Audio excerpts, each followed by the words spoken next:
Has the bloodline finally cracked beyond repair? Tonight, in a stunning turn of events that sent shockwaves through the WWE universe, Solo Sikoa was exposed as the man behind the brutal hit-and-run that hospitalized a beloved WWE official earlier in the evening. And as if that weren't enough, what happened backstage just moments later may have changed the fate of the bloodline, and the WWE, forever. Because that's when Solo came face to face with the one man he couldn't intimidate, manipulate, or silence. Jacobe Fatu. And what unfolded in that dimly lit hallway wasn't just a confrontation, it was a warning. A reckoning. A breaking point years in the making. Now, with Pearce officially announcing that Solo Sikoa will defend his United States Championship against Jacobe Fatu inside a steel cage at SummerSlam. The question echoing through every locker room and arena hallway isn't who will survive, but what will be left of the bloodline when it's over.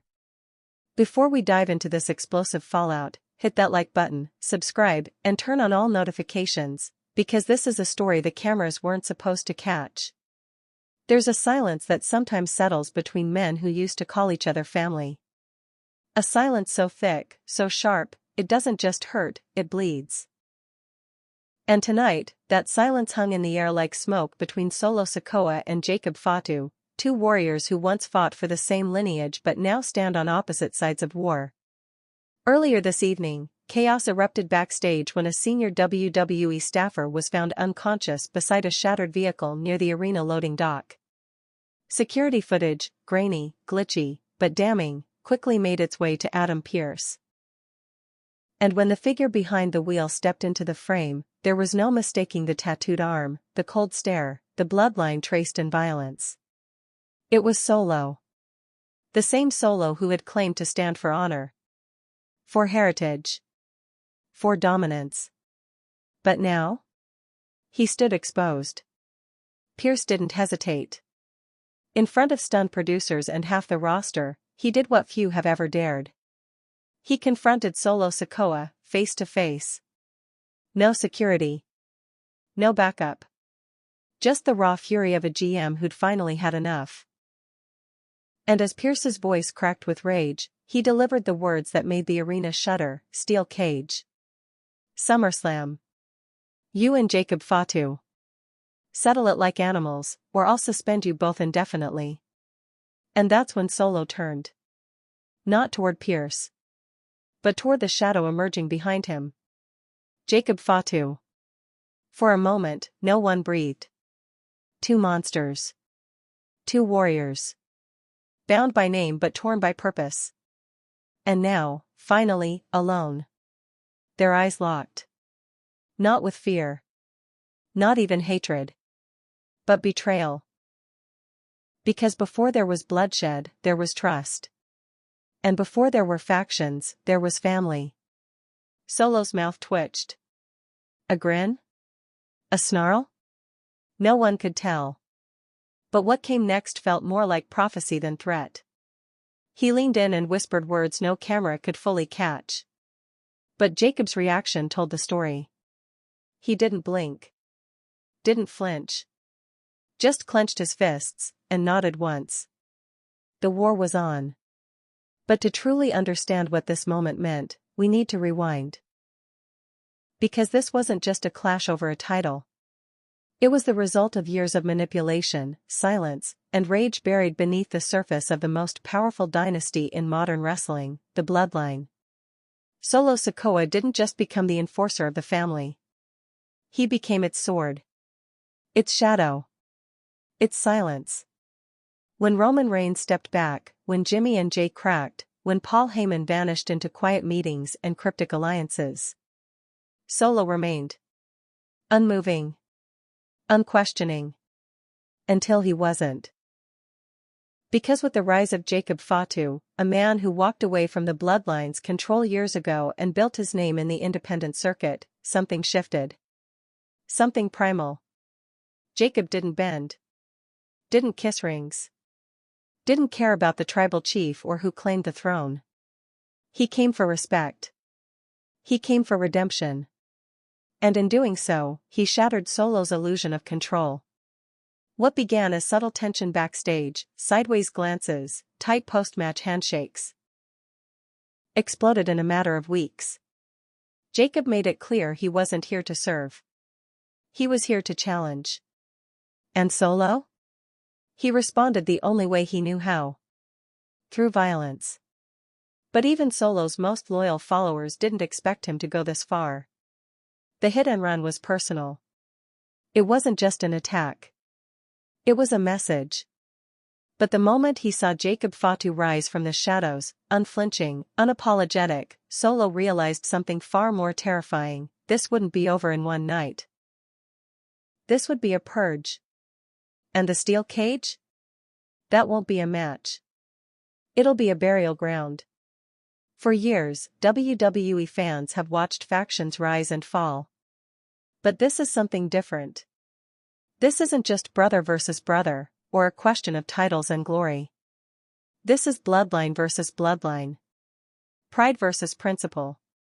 And as SummerSlam looms closer, the question becomes more chilling. What happens when the two most dangerous men in wrestling are locked inside a cage with nothing left to lose? And everything to prove? Because when that door shuts, there will be no Roman Reigns to stop it. No Paul Heyman to manipulate it. No exit. Just fists. Fury. And two destinies clashing in steel.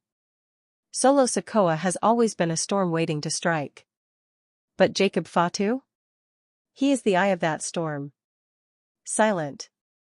Unmovable. Unforgiving. And on SummerSlam night, steel will bend. But neither man may walk out whole. Not just because of what's at stake. But because of who they used to be. Family. And in this business, that's the one thing more dangerous than any title. Roman Reigns wasn't there when it happened. He wasn't backstage when the cameras caught the silent standoff. He wasn't in the ring when Pearce made the announcement. And he certainly wasn't in the parking lot when the man he once called his enforcer made a decision that crossed every line of loyalty. But make no mistake, his shadow was everywhere. And everyone knew it. Because despite his absence from the arena, this was still Roman Reigns' empire. Every fist thrown, every whisper backstage, every shift in power within the bloodline, it all traced back to him. And as the news of Solo Sikoa's betrayal spread like wildfire, there was one question haunting the locker room like a ghost: what would Roman do now? For over 3 years, Roman Reigns reigned not just as Universal Champion, but as a myth, a symbol of power, control, and calculated brutality. He didn't just lead the bloodline. He was the bloodline. But time changes everything. Injuries, betrayals, silence. Roman had disappeared into the shadows after WrestleMania, nursing wounds that weren't just physical. And in his absence, a vacuum formed, a dangerous, hungry void. At first, Solo filled it. Quietly. Efficiently. Brutally. He defended the family name like a soldier lost in war. No questions. No mercy. But as weeks turned into months, it became clear that Solo wasn't just holding the line, he was redrawing it. And somewhere along the way, something cracked. Maybe it was the pressure. Maybe it was the ghosts. Or maybe it was the man rising in the distance, Jacobe Fatu, who reminded Solo of everything he could never be. Free. Independent. Feared, but never owned. Jacob wasn't here to serve. He was here to challenge the very bloodline that cast him aside. And Solo? He couldn't let that stand. Which brings us to tonight. The moment Solo looked Jacob in the eye backstage, the moment Pearce screamed steel cage with all the fury of a man pushed too far, something inside WWE shifted. And though Roman was nowhere to be seen, every camera, every lens, every breath in that building turned in his direction. Because Roman Reigns made Solo Sikoa. He forged him from silence and fire, molded him into a weapon with no conscience and no doubt. But tonight, that weapon turned rogue. And now, the monster he created has made an enemy of the very blood that once protected him. Somewhere, Roman watched. Maybe from his home in Tampa. Maybe from a private suite, silent behind tinted glass. Maybe he watched it unfold on a phone screen, alone in the dark, replaying the confrontation over and over. Jacob's stare. Solo's smirk. Pearce's ultimatum. And above it all, the question that refused to die: did I create this? Or did I lose control of it the moment I let go? Insiders close to WWE management say Roman hasn't returned calls for weeks. No texts. No statements. Paul Heyman, usually the mouthpiece of the tribal chief, has gone radio silent, a move that has only fueled rumors that Roman may be watching, but not forgiving. And as SummerSlam approaches, the silence has become its own kind of warfare. Backstage, Heyman walks the halls like a ghost. He's thinner. Paler. Hunched under the weight of 1,000 secrets. No one knows where his loyalty lies anymore. Some say he's with Solo, that he always was. That he planted seeds of division when Roman disappeared. Others believe he's biding his time, waiting for the perfect moment to drag Roman back into the storm. But deep down, even Heyman knows the truth. This isn't just a match. It's an implosion. Solo and Jacob aren't just fighting for the US title. They're fighting for control. Of the narrative. Of the bloodline. Of the legacy Roman tried so hard to cement in stone. And the steel cage isn't just a setting, it's a coffin. A place where reputations are buried and empires crumble. Jacobe Fatu didn't come to WWE to play politics. He came to fight. To prove that the streets raised a warrior the dynasty couldn't contain. His journey through the independents wasn't just about survival, it was about defiance. Every scar on his body tells a story the bloodline tried to silence. But now he's here, and the family can't ignore him anymore. Especially Solo. Because what scares Solo isn't Jacob's strength. It's his freedom. It's the way Jacob speaks with fire but walks with peace. The way he doesn't flinch when legends whisper his name or when executives make quiet offers. Jacob answers to no one, and Solo has never known that kind of power. Not under Roman. Not under Heyman. Not even now. That's why the hit and run happened.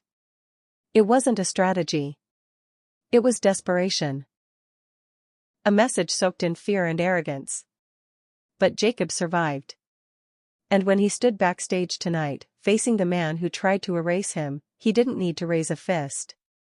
His presence was louder than violence. And Solo felt it. For the first time in his life, Solo Sikoa didn't look like the predator. He looked like prey. But make no mistake, this isn't a story of good versus evil. This isn't a redemption arc for Jacob or a fall from grace parable for Solo. This is war. Family war. The kind that never ends clean. The kind that leaves scars across generations.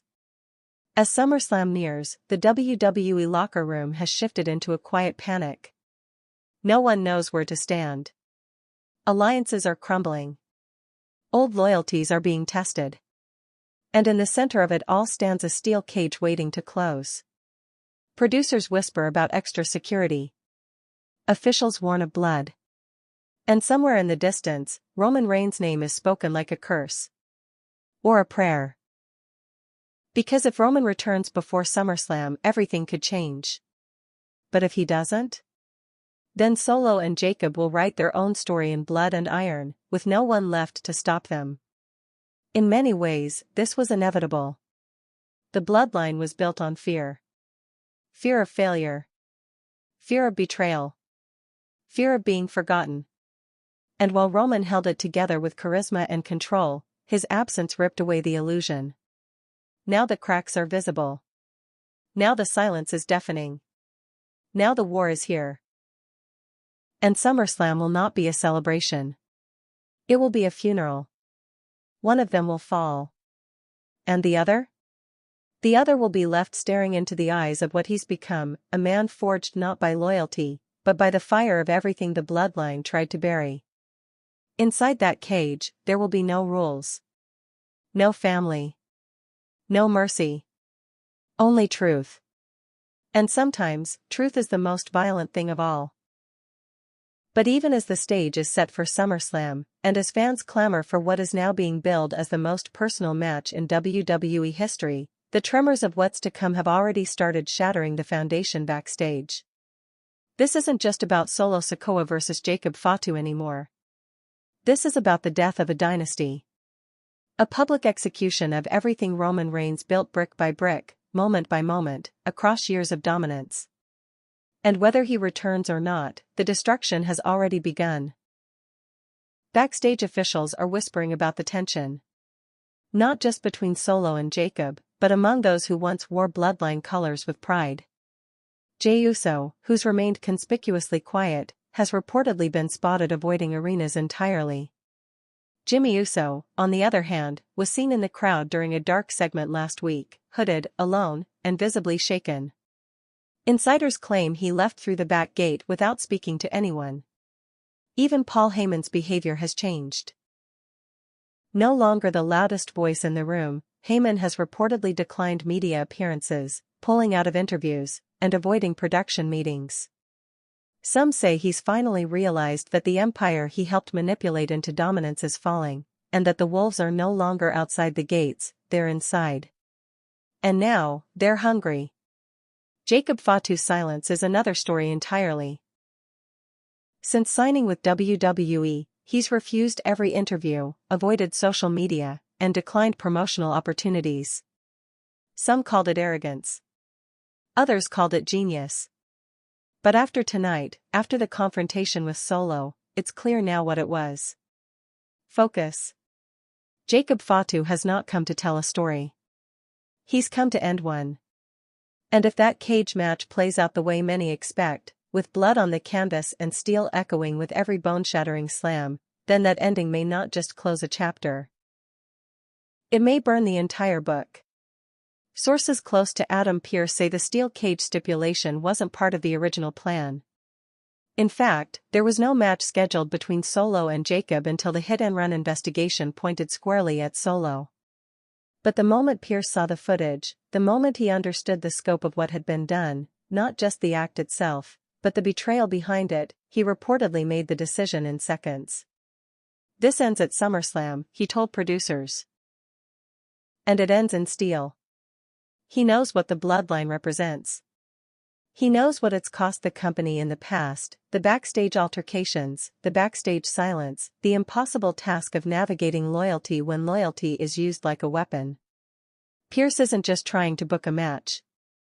He's trying to contain a war. And the steel cage? It's the only way to make sure the war doesn't spill beyond the ring. But even then, nothing is guaranteed. Because Solo Sikoa doesn't follow scripts anymore. And Jacobe Fatu never did. And as the WWE Universe prepares for what is no longer a title match but a test of soul and legacy, the tension outside the ring is reaching dangerous new heights. There are rumors, still unconfirmed, that Roman Reigns is preparing to return. Not to wrestle. Not to interfere. But to witness. To see, with his own eyes, how far his dynasty has fallen. There's speculation that he's told close allies, in private, that the outcome of this match will decide whether the bloodline rises again, or dies in that cage with its last breath. And that, may be the most haunting thought of all. Because if Roman does return, he won't be returning to save anyone. He'll be returning to judge. The irony is impossible to ignore. The bloodline began with unity. With Roman forging something unbreakable. The family stood as a symbol of dominance, of legacy, of history given flesh in every match, every promo, every stare down. But now? It's been reduced to fragments. Each man holding a piece of something they once believed was eternal. And now, only two are willing to fight for it. Solo. The enforcer, turned kingmaker, turned executioner. Jacob. The outsider. The rebel. The one who was never supposed to be part of this story, and yet now holds its final chapter in his hands. When the steel cage door slams shut at SummerSlam, the world won't be watching for five-star wrestling. They'll be watching for a funeral.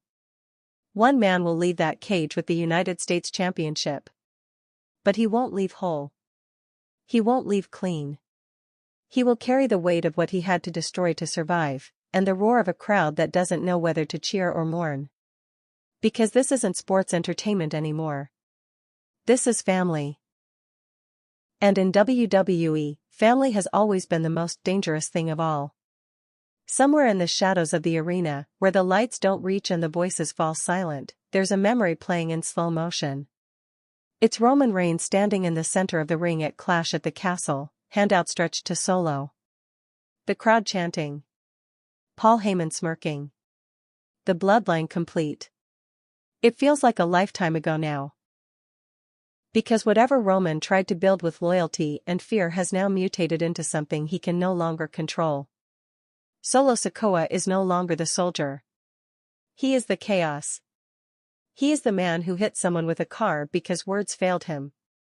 Because anger spoke louder. Because somewhere along the way, his loyalty turned into rage. And Jacobe Fatu? Jacob is the reckoning. He's the proof that no amount of tribal chants or championship reigns can silence truth. He's the one Roman exiled. The one Solo feared. The one who has waited, patiently, brutally, for his chance to take everything back. And now, finally, it's here. Steel. Blood. Legacy. No escape. No excuses. Only war. And when the cage lowers at SummerSlam, the WWE Universe won't just be watching a match. They'll be watching a dynasty collapse in real time. And when the final bell rings, when the dust settles and the door is unlocked, the man who walks out won't be a champion. He'll be a survivor. And the man left behind? He'll be a warning. But what happens after the cage closes? What happens when the blood dries, the cameras shut off, and the crowd filters out, leaving only silence and steel and the unbearable weight of what just took place inside that ring? The truth is, no matter who wins this match at SummerSlam, the bloodline as we knew it is already gone.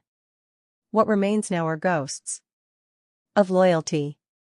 Of betrayal. Of choices made too late. And no matter how hard anyone tries to patch the fragments together, nothing will erase what's coming. Because the real damage won't be seen in the ring, it'll be felt long after. In the locker room. In the eyes of those who once bowed their heads to Roman Reigns, now wondering what they're even fighting for anymore. In private, some WWE superstars have begun to ask the unthinkable.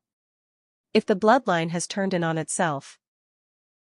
Solo versus Jacob, betrayal without consequence, silence from the tribal chief himself, then what happens to everyone else tethered to that name?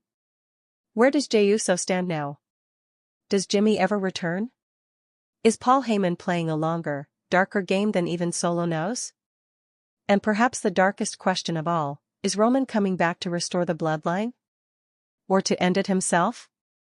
Because as whispers from the WWE inner circle begin to grow louder, one thing becomes disturbingly clear. Roman Reigns is watching. He's heard the chants. He's seen the headlines. He knows that Solo's attack wasn't just an act of violence, it was an act of war. A declaration of independence. A final act of defiance that signaled, perhaps for the first time, that Solo Sikoa no longer answers to anyone. Not even the tribal chief. And that truth burns hotter than any betrayal. Roman Reigns didn't climb to the top of the WWE by accident. He orchestrated every step.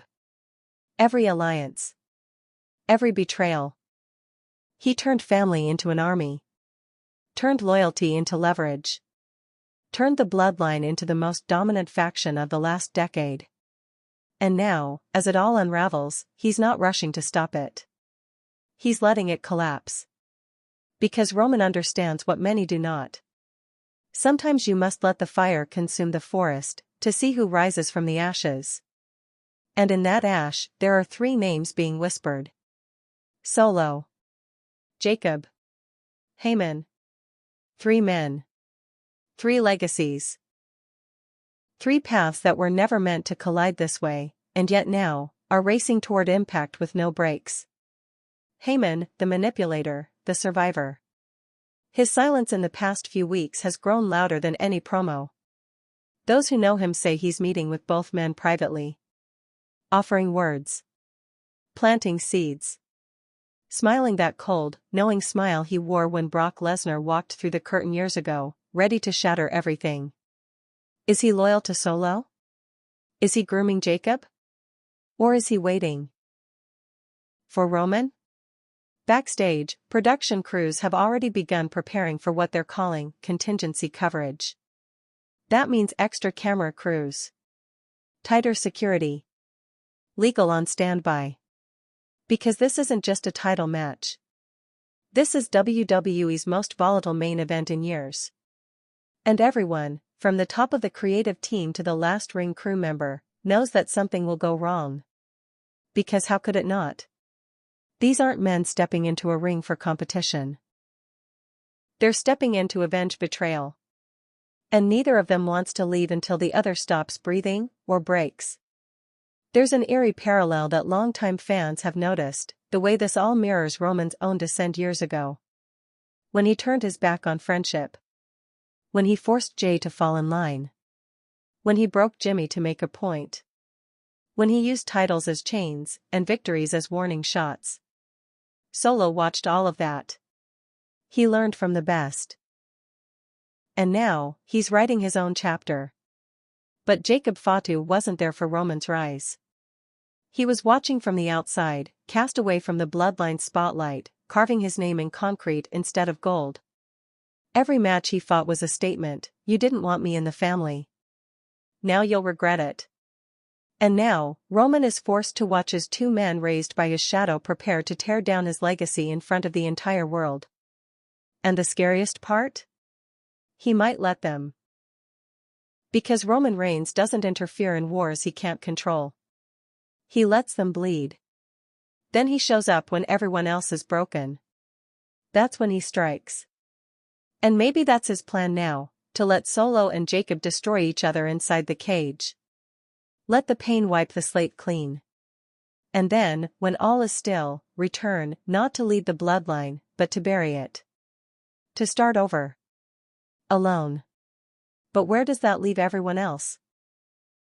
Where does that leave the legacy of a family that dominated WWE for the better part of a decade? Where does that leave the young Samoan superstars rising in NXT, told every day they're part of something historic? Where does that leave the Usos, now fragmented, invisible, licking wounds no one can see?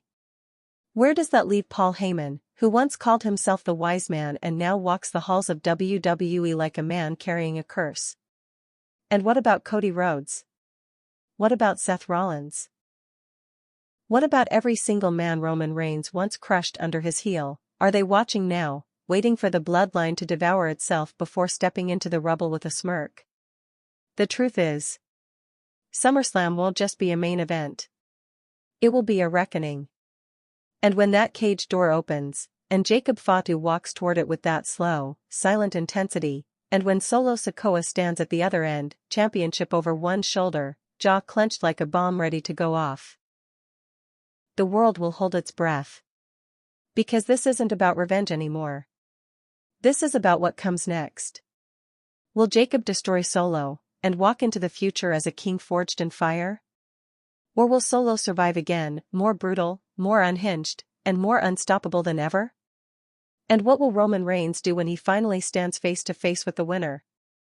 Smile? Clap? Or end them both? One thing is certain. No matter who leaves SummerSlam with the US Championship, neither Solo Sikoa nor Jacobe Fatu will walk out of that cage untouched. Because what's waiting on the other side of that door isn't a trophy. It's a throne soaked in blood. The rumors are louder now. They creep through every hallway, trail every production meeting, and haunt every arena Roman Reigns doesn't show up in. And though no one has confirmed it publicly, not Heyman, not Triple H, not even Adam Pearce, the whispers have taken on a life of their own. Roman Reigns may never lead the bloodline again. It's an idea so unthinkable that even the WWE Universe refuses to say it out loud. Because for years, Roman wasn't just a superstar, he was the Axis. The sun around which everything revolved. The tribal chief. The head of the table. The embodiment of destiny, legacy, and dominance wrapped in a tailored suit and a cold, calculated gaze. And now? He's a shadow. A silence. A ghost with no timetable and no answers. For months, the official narrative has been that Roman is recovering, reassessing, or waiting for the right moment to return. But the truth, if you ask those closest to the locker room, is much more complicated. Much darker. Because Roman isn't just recovering from physical pain. He's recovering from betrayal. The implosion of the bloodline wasn't a storyline to him. It was personal. Deeply personal. Watching Jey Uso walk out. Watching Jimmy fall to his knees. Watching Solo. His last line of defense, choose chaos over loyalty. It wasn't just a collapse of control. It was the collapse of trust. And trust, once broken in Roman's world, doesn't get rebuilt. It gets erased. That's why, sources say, Roman has pulled away from Heyman. Why he stopped taking calls from WWE executives. Why even Paul Levesque, Triple H himself, has admitted in hushed tones that Roman is thinking about everything differently now. Because Roman is no longer asking how to fix the bloodline. He's asking if it was ever real to begin with. That's why this match between Solo Sikoa and Jacob Fatu matters more than anyone wants to admit. It isn't just a main event. It's a test. A battlefield. A final judgment on whether Roman's legacy can survive without him, or whether it should be burned to the ground. And if it is burned? Then what rises next might not be the bloodline. It might be Roman, alone, cold, and without mercy. Carving a path not with family at his side, but with vengeance in his hands. There's a name circulating backstage now. One no one dared speak 6 months ago. The final chief. It's not a gimmick. It's not a t-shirt design. It's a warning. Because if Roman does return, not to lead, not to protect, but to purge, then there will be no reconciliation. No reunions. No handshakes in the ring with cousins who cried on his shoulder years ago. Only reckoning. Only punishment. Only Roman, unleashed. Multiple insiders claim that creative has been instructed to build around silence. That means no direct promos about Roman. No updated graphics. No confirmed return dates. Because his next move, we're told, will not come through corporate press releases. It will come through chaos. One unannounced entrance. One shocking stare down. One spear in the middle of the ring that leaves everyone gasping. That's how Roman moves now. Like a storm that forgot how to warn before it hits. And that's exactly why SummerSlam feels less like a wrestling event and more like a prophecy. Because when that steel cage lowers. When Jacob and Solo stare each other down under the weight of years of silence, betrayal, and rage. When that final bell rings and one man is left broken on the mat. Roman Reigns may rise. Not to raise a hand in victory. But to finish what he never intended to start. And if that happens, then the bloodline we knew, the family, the legacy, the dominance, will not be rebuilt. It will be buried. Because Roman doesn't build empires anymore. He ends them. There's talk now, real talk, that Roman's return will not be with music or pyro. That there will be no slow walk down the ramp. That he will appear like a shadow in the ring, the crowd unsure if it's real, and by the time they realize it is, it'll be too late. Because this time, Roman doesn't need a title. He doesn't need Paul Heyman. He doesn't need Jimmy or Jey or even Solo. He needs closure. He needs to look into the eyes of the man who survived the cage at SummerSlam, and let them know, with no words and no mercy, I trusted you. You failed me.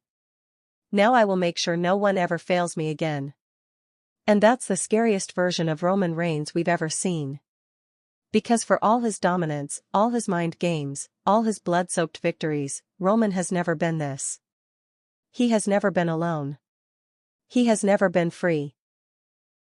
And now, with the family shattered, with the prophecy dying in the dirt, and with the world daring him to come back and make it right, Roman may just come back to make it worse. Because if he can't rule the bloodline, he'll erase it. Forever. But what happens when an empire falls? What rises in the dust of shattered promises and broken bones? What emerges from the silence after the last war has been waged, the last brother has betrayed his own, and the last king has walked away from his throne, never looking back? That's the question now haunting WWE as the Bloodline saga barrels toward its inevitable reckoning. Because for all the damage done, for all the blood spilled and trust lost, something darker, something more primal, has begun to take shape beneath the chaos. Not a new family. Not a new faction. But a new order. And it starts with Jacobe Fatu. If he wins inside that steel cage at SummerSlam, if he defeats Solo Sikoa not just by pinfall, but by surviving the kind of brutality only Bloodline members have known, then he will not simply become the United States champion. He will become the face of a revolution. The man who proved that legacy doesn't mean loyalty. That blood doesn't mean obedience. That silence in the face of tyranny isn't strength, it's cowardice. Jacob never asked to be part of Roman's bloodline. He wasn't recruited. He wasn't groomed. He wasn't molded by Paul Heyman or taught to kiss the ring under tribal banners. He came up through war, through the independence, through real pain, through fights in gyms and warehouses that smelled of sweat and desperation. And now? He's bringing that truth to WWE. But what scares the company most, what keeps producers, veterans, and even champions up at night, is the possibility that others will follow him. Because when one man breaks away from the system and doesn't just survive, but thrives, others begin to wonder. Other superstars, other factions, other rising names in NXT and beyond, watching as Jacob steps through the flames solo lit, untouched, unbroken, and more dangerous than ever. That's why Roman's silence is so loud. That's why Paul Heyman's face has grown so pale. Because they know what's coming isn't just one match. It's a movement. A shift in the DNA of WWE. A statement that the era of dynasties, of families built on fear and tradition, might finally be over. But if that's true, who fills the vacuum? Does WWE crown a new family? Do they embrace this chaos and rebuild something new? Or do they double down, try to pull Roman back into the fold, try to salvage the pieces, try to hold on to a kingdom that no longer exists? There are whispers of other names stepping up. Whispers of Jey Uso, watching from the sidelines, carrying wounds no championship can heal. Whispers that he may return, not to fight beside anyone, but to end the war himself. To bring the final hammer down on whatever remains of the bloodline and finally free himself from the shadows that have chased him since 2020. There are rumors, too, of outside forces circling the chaos. Gunther. Drew McIntyre. Cody Rhodes. Each of them watching as the Samoan dynasty bleeds internally, knowing that the next great power shift is near. Knowing that whoever emerges from that cage will be broken, tired, vulnerable, and ripe for the picking. But Jacob? Jacob might not be broken at all. In fact, he may be just getting started. There's an image that surfaced recently. Grainy. From a dark segment after SmackDown. Jacob standing alone, staring into the empty seats after the fans had left. A chair in front of him. A towel over his head. Silent. Still. No celebration. No promo. No pose. Just focus. Because for Jacobe Fatu, this isn't about a belt. It's about truth. The truth that he was never welcome in Roman's version of the bloodline, and the truth that he's about to tear it down from the outside in. And Solo? Solo is spiraling. The enforcer who once moved like a phantom through the ring now looks hunted. His violence is louder. His eyes darker. His promos shorter. He's not just trying to win anymore. He's trying to survive. And even he knows what's coming. If he loses to Jacob, it won't just be a loss. It will be the end of his reign. The end of his myth. The moment the last mask of control is torn away, leaving only a man who sacrificed everything, and still couldn't keep the bloodline together. And if he wins? Then the message to Roman, to Heyman, to every Uso, to every fan watching from behind trembling hands, is simple: I don't need you. I never did. That's the match SummerSlam is offering. Not good versus evil. Not heel versus face. But faith versus fire. Solo's faith that the name Bloodline still means something. That fear still wins. That titles still matter. And Jacob's fire, burning through every lie, every manipulation, every piece of false loyalty that once held this empire together. This is the storm. And there will be no shelter. So where does WWE go when the rain stops? If Solo walks out as champion, but Jacob rises as martyr, the company may find itself staring into the eyes of a man it cannot control. A champion with no allegiance, no brand, no interest in playing politics. A man who fights for something bigger than belts. But if Jacob walks out as both champion and survivor? Then a new standard will be set. A new code written in scars and silence. A new era forged not in Roman's image, but in Jacob's shadow. One final truth remains. No matter what happens at SummerSlam. No matter who bleeds. No matter who walks out first. WWE will never be the same again. When the final bell rang, and the steel cage door creaked open into darkness, the world knew, SummerSlam wasn't just an event, it was a reckoning. A slow, devastating unraveling of the Bloodline's legacy that no referee's hand count, no championship title, and no backstage promo could undo. The match between Solo Sikoa and Jacob Fatu wasn't merely brutal. It was primal. There were no theatrics, no wasted motions. Every strike landed with the weight of generational trauma. Every move was a statement. This wasn't sports entertainment. It was vengeance in real time. And when it ended, whether by pinfall, KO, or a haunting silence that made even the front row hold their breath, something greater than a winner had been decided. The bloodline had fractured. Irreparably. Backstage, the locker room was still. Veterans who had fought wars inside Hell in a Cell and Elimination Chamber stood shoulder to shoulder, staring at the monitor like they'd just witnessed a funeral. Younger talent, those just breaking into NXT, whispered to each other with a kind of reverent fear. They weren't just watching the end of a match. They were watching the fall of a kingdom. And Paul Heyman? Paul Heyman was nowhere to be seen. He vanished the moment the cage door closed. Some said he was backstage pacing, head in his hands, whispering lines from a speech he never got to deliver. Others claim he left the building entirely, driven off in a black car, eyes hidden behind sunglasses, phone pressed to his ear. But the look he gave the camera earlier that night, the last time we saw his face, said everything. He knew this was coming. He always knew.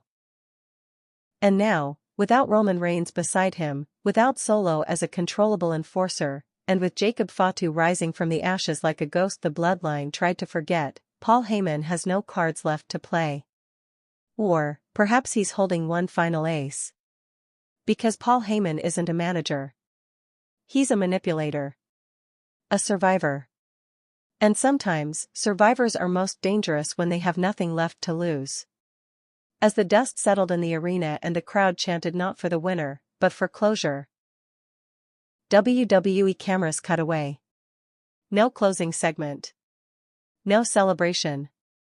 Just silence, interrupted by the low hum of shocked commentary and distant echoes of the cage being raised. But something strange happened as the feed faded. The camera lingered. Just for a second. Long enough to catch a shadow at the top of the ramp. Not moving. Not cheering. Just watching. Speculation ran wild. Some say it was Roman. Some say it was Heyman. Others claim it was Jey Uso, returning at last to witness the end of the war he refused to fight in. But whoever it was, they stood alone. And that moment, frozen in time, became the symbol of what WWE had become. Not a kingdom. Not a faction. But a graveyard. Of loyalty. Of legacy. Of family. In the days that followed SummerSlam, the headlines exploded. Jacobe Fatu ascends as bloodline implodes. Paul Heyman missing after SummerSlam chaos. Roman Reigns, silent. Absent. Watching? But inside WWE, no one was talking. Not publicly. Not on record. Because what was happening now wasn't just about fallout. It was about realignment. New alliances forming behind closed doors. Meetings held in the dark corners of the Performance Center. Messages delivered not through press releases, but through silence. It's been said that in the week after SummerSlam, 3 top WWE superstars approached creative with a single question: what's next for us, without the bloodline? And no one had an answer. Because for years, the bloodline was WWE. Every storyline connected to it. Every title match was affected by it. Every heel turn, every main event, every promo of consequence lived in the shadow of the tribal chief and his empire. And now? That empire is rubble. Some, like Cody Rhodes, see opportunity in the wreckage. Others, like Seth Rollins, are reportedly warning management to tread carefully, that the chaos may have just begun. Because once you open the gates of war, you don't get to choose who walks through them. And Jacobe Fatu? He didn't walk through those gates. He broke them down. Reports have emerged that Jacobe has refused all post-SummerSlam interviews. No press conference. No backstage segment. No social media post. Just a silent departure from the arena, title in hand, head low, eyes hard. Not a hero. Not a villain. Just a man who did what had to be done. And for WWE, that's terrifying. Because Jacobe isn't marketable in the traditional sense. He doesn't smile on cue. He doesn't deliver clever soundbites. He doesn't play the game. And yet, the fans love him. Not because he wants their adoration, but because he doesn't need it. He is real. And in an industry where everything is scripted, that kind of authenticity is both powerful and dangerous. Meanwhile, Solo Sikoa's condition remains unknown. Some say he left the arena in a stretcher. Others say he walked out under his own power, refusing medical attention. A few insiders claim he destroyed his locker room before disappearing completely. But one thing is certain: Solo is no longer the future of the bloodline. He is its past. The enforcer who tried to become king. And failed. And now, Roman Reigns watches from the distance. The man who built the bloodline brick by brick, only to see it collapse in steel and blood. His next move is unknown. But if history tells us anything, it's that Roman Reigns does not accept defeat. He absorbs it. He learns from it. And then, when no one expects it, he returns. Not to reclaim. But to erase. There's a stillness now. A cold, unnerving calm in WWE, the kind that only exists between storms. SummerSlam is over. The cage has been dismantled. The arena is quiet. But everyone knows it's not the end. It's the breath before the next blow. And somewhere, in the corners of boardrooms and locker rooms and dim-lit hotel rooms across the wrestling world, the whispers have begun. A new era is rising. But what kind of era is it? That's the question that terrifies everyone, from the WWE production crew all the way up to the boardroom. Because this new era isn't organized. It isn't brand approved. It isn't scripted or shaped to fit neatly into quarterly merchandise projections. It's raw. It's unpredictable. And it begins with a man like Jacobe Fatu, who doesn't care about the traditional structure of power. The old order, the era of Roman Reigns, of bloodlines and tribal ceremonies, of family as faction, is collapsing under its own mythology. It was once indestructible, wrapped in gold and built on intimidation. Now it's rubble. And in its place? Chaos. But not aimless chaos. Purposeful chaos. Because Jacobe Fatu isn't just a symbol of the bloodline's fall. He's proof that a man doesn't need permission to make history. He's not chasing Roman's crown. He's making his own. And what he's building doesn't look like the bloodline. There's no formal structure. No ceremonial declarations. No Paul Heyman at his side whispering prophecies. There is only truth. Violent, unapologetic, unshakable truth. The truth that no one was coming to save him. The truth that he was never meant to be invited to the table. And the truth that sometimes kings don't wait to be crowned. They take the throne by fire. It's this fire that has begun to catch across the WWE landscape. You can feel it in the interviews with superstars suddenly speaking more freely. You can hear it in the crowd reactions, louder and less scripted than ever before. And you can see it in the eyes of wrestlers, some smiling, others fearful, who know that the rules have changed. Because Jacobe Fatu proved one thing at SummerSlam: loyalty can be broken. But fear is a choice. And now the rest of the locker room is choosing. Choosing to step out of shadows. Choosing to question everything they were told. Choosing to stop waiting for Roman Reigns to return, and instead, prepare for what comes next. But here's the twist no one expected. Roman might return anyway. Not to stop Jacob. Not to rebuild the bloodline. But to burn the very idea of legacy to the ground.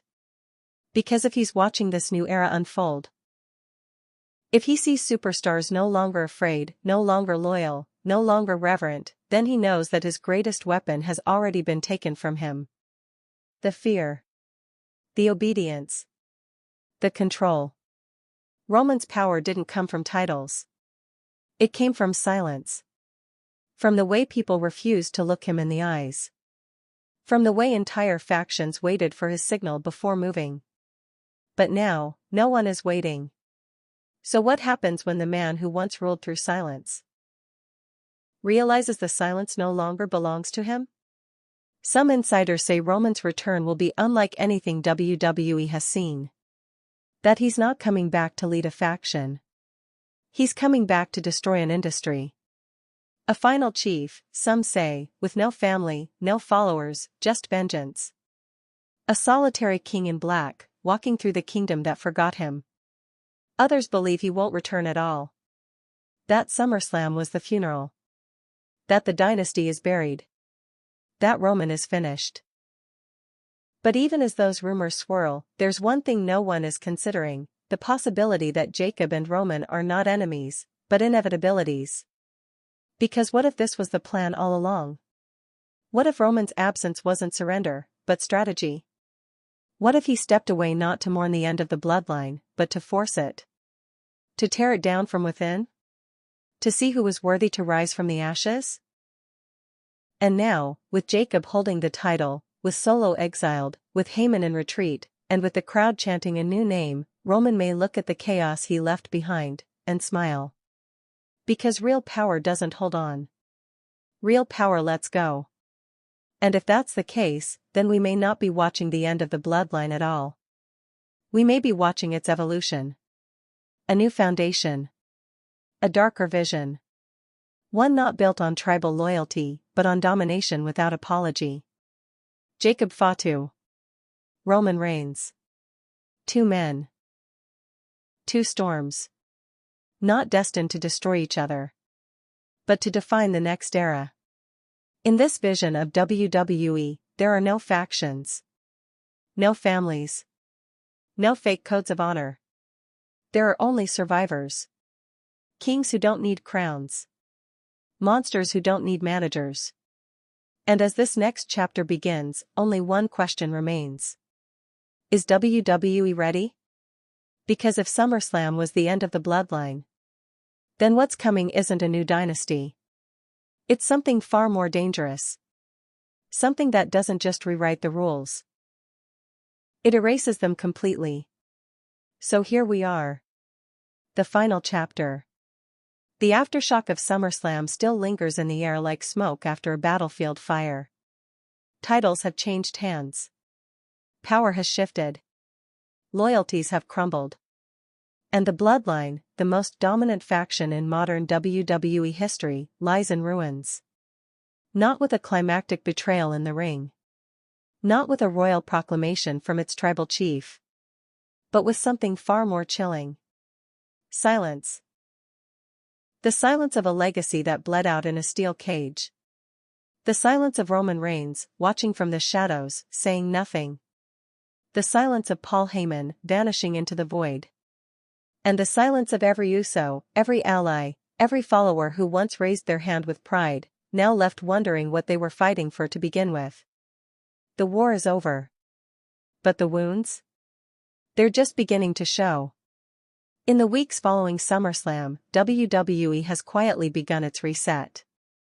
Graphics have changed. Faction references have been scrubbed from match cards. The phrase "head of the table" is no longer whispered on commentary. Backstage segments involving Samoan talent are being rewritten in real time. It's as if the company is trying to erase the Bloodline's fingerprints from its walls. But they can't. Because the Bloodline didn't just dominate matches. They rewrote the language of WWE. For years, the tribal chants, the cold stares, the symbolic table-setting promos. All of it seeped into the very DNA of the product. And now that it's gone, there's a void. A massive, unfillable void. But not for everyone. Because in that silence, new voices are rising. Jacobe Fatu hasn't spoken since his win at SummerSlam. No promos. No interviews. No appearances on the talk show circuit. And yet, his name has never been louder. The WWE Universe chants his name at events he's not even booked for. His highlights trend online without the need for hashtags. His silence isn't emptiness, it's defiance. Because Jacob didn't need to be part of the Bloodline. He needed to end it. And now, as the dust settles, the world is beginning to realize something terrifying. Jacobe Fatu may not want to lead WWE. But he's leading it anyway. Not by climbing the ladder. But by kicking it over. His presence alone has begun to shift the tone of the locker room. Promos have grown rawer. Matches have become more violent. Younger superstars are no longer begging for opportunities, they're taking them. The Performance Center is buzzing with a new mantra: no table. No chief. No fear. That's Jacob's legacy now. But what of Roman? What of the man who stood atop the industry for 1,316 days as the Universal Champion? What of the man who unified titles, broke records, destroyed legends, all while wrapping himself in the armor of family? He hasn't spoken. But sources say he's watching. Always watching. And those closest to him say he isn't angry. He's calculating. Because Roman doesn't return to reclaim. He returns to redefine. And if, or when, he does reappear, it won't be to revive the Bloodline. It will be to bury it. To make sure that no one, not Jacob, not Heyman, not even the Usos, ever attempts to use his name, his story, or his legacy again. If Roman does return, some believe it won't be as a face. Or a heel. But something worse. Something colder. A king without a crown. A leader without followers. A ghost who no longer wants the table, only the fire that burns beneath it. Some even say that his final chapter has already been written. A match. One match. Roman Reigns versus Jacobe Fatu. No titles. No bloodline. No family. Just legacy versus legacy. Fire versus fury. But until that day comes, if it ever does, WWE stands at a crossroads. One path leads back to control, to order, to the comfortable rhythms of scripts and coronations and tribal declarations. The other? It leads into the unknown. Into a world ruled not by faction leaders or corporate champions, but by men like Jacobe Fatu. Unbothered. Unowned. Unrelenting. And maybe that's the scariest truth of all. Because the bloodline didn't end with betrayal. It ended when the one man it forgot came back to remind them who he was. Jacobe Fatu didn't ask for a seat at the table. He flipped the table, burned it, and walked into the fire without looking back. And now, as WWE attempts to rebuild, to move forward, to re-establish its identity in a world no longer ruled by the tribal chief, one final question remains. Not who will lead, but who dares to try. Because the bloodline's legacy is carved in scars. And those scars? They're never going away. Not from the ring. Not from the locker room. Not from the hearts of the fans who watched every rise and every fall. And so we close this chapter, not with a farewell, but with a warning. The bloodline is dead. But its ghost still walks the halls. And whether it wears gold or silence, it will never stop haunting WWE again.